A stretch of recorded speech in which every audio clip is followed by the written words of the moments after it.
চেন্নাই বিদ্যুৎপৃষ্ট হয়ে সাগরদিঘি যুবকের মৃত্যু, পরিবার ও গ্রাম জুড়ে শোকের ছায়া। চেন্নাইয়ে পরিযায়ী শ্রমিক হিসেবে রাজমিস্ত্রির কাজে গিয়ে মর্মান্তিক পরিণতির শিকার হলেন মুর্শিদাবাদ জেলার সাগরদিঘি ব্লকের এক যুবকের।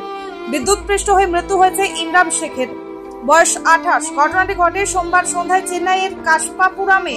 জানা গিয়েছে, দিনভর রাজমিস্ত্রির কাজ সেরে বাসায় ফেরেন ইমরান। এরপর স্নানের সময় অসাবধানতাবশত খোলা একটি বিদ্যুতের তারে হাত পড়তেই মর্মান্তিকভাবে বিদ্যুৎপৃষ্ট হন তিনি। সহকর্মীরা দ্রুত হাসপাতালে নিয়ে গেলে কিছুক্ষণের মধ্যেই চিকিৎসকেরা তাকে মৃত বলে ঘোষণা করেন। সাগরদিঘির ডাঙ্গাপাড়ার বাসিন্দা ইমরান শেখ ছিলেন পরিবারের একমাত্র উপার্জনকারী। অল্প বয়সী সংসারের সমস্ত দায়িত্ব নিজের কাঁধে তুলে নিয়েছিলেন। যুবকের অকাল মৃত্যুতে শোকের ছায়া নেমে এসেছে সমগ্র এলাকায়। প্রিয় ছেলেকে হারিয়ে শোকে ভেঙে পড়েছেন মা ও বাবা। আত্মীয় স্বজনরা বুক ভরা হাহাকারে কাতর। মরদেহ গ্রামের বাড়িতে ফিরিয়ে আনার জন্য ইতিমধ্যেই প্রশাসন সহ বিভিন্ন দপ্তরে ছুটছেন পরিবারের সদস্যরা। আমি মোটামুটি শুনেছি এই আমাদের মগরবের আজান হয়, ওই আজানের পরে শুনেছি। কালকে শুনেছি আমি এই বাড়ি থেকে ফোন শুনেছি, মানে ডাক্তারি করি ওই ওষুধ মানে ওষুধের সম্পর্কে, মানে ওর মাকে ডায়রিয়ার মারমুখী শুনেছি। ছেলেটা যাবৎ 4 বছর থেকে বাইরে থাকে। কোথায়? চেন্নাই থাকে। চেন্নাইতে তো লেবার নিয়ে যায়, রাজমিস্ত্রিও করে। তো কাজ রাতে সারাদিন কাজের শেষে তারা ওই চান টান করবে, যেটা হয় আর কি। সেই চান টান করতে যায় আর কি। কোথাও পানি ইয়াতে বাথরুমের সাইডে মানে একটা তার ছিল নাকি, তারটা যাই হোক আরও লেবার ছেলেপেলে আছে, তাদেরকে মাঝে হয়তো শর্টকাট হবে, তার জন্য হয়তো সরাবার জন্য সে নিজেই হাতে সরাতে যাচ্ছিল আর কি। তো সরাতে যেতে সে তো নিজের কারেন্টে শর্ট হয়ে গেছে। খাওয়া মাত্র নাকি শুনলাম নাকি সঙ্গে সঙ্গে ওখানকার লেবার হাসপাতালে আছে, সঙ্গে সঙ্গে পানিতে পড়ে যায় আর কি। পানিতে তো আর্থিং হয়ে তো হবে আর কি। তারপরে তো সে হসপিটাল নিয়ে যায়।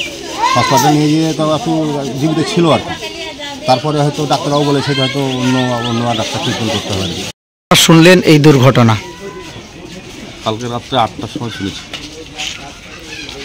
কি কাজ করতো ওখানে ছেলেটা? রাজমিস্ত্রির কাজ করতো। ছেলে হিসাবে কেমন ছিল? ছেলে খুব ভালো ছিল, ফ্যামিলির একমাত্র উপার্জনকারী ছেলে ছিল। ফ্যামিলিটা এর উপর নির্ভর করতো। ফ্যামিলিটা এখন ভেসে গেল, এই জন্য পাড়ায় খুব ছোট। চেন্নাই গেছিল কাজে, আর দিন 20 হলো যে কারেন্টের শর্ট খেয়ে মারা গেছে। কি কাজ করতো? রাজমিস্ত্রি করতো। কতদিন থেকে চেন্নাই যেত? চেন্নাই তো 20 দিন হলো। এর আগে কত বছর থেকে? বছর এখনো করছে। কি নাম ছেলেটা? ইমরান শেখ। ইমরান হোসেন।